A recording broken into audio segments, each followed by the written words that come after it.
I found a recipe on Instagram and it was for almond milk. I thought that is brilliant. Why buy almond milk that's more expensive when you can make your own? And so basically it involved one date. I just took it from home. Make sure that you take the peel, the hard part of the date off, and the seed, obviously take that out. And I just transferred some pure organic vanilla extract into a dropper vial, and I put 2 dropperfuls, and I put approximately 1 to 2 tablespoons of almond butter and 8 ounces of water, and it came up with this.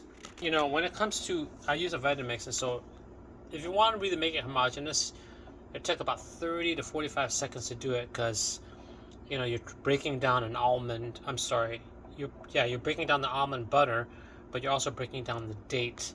So it's important to strong blender, but I guess if you use a less powerful blender, just let me know down below in the comment section how long it takes for you to get an homogeneous almond milk.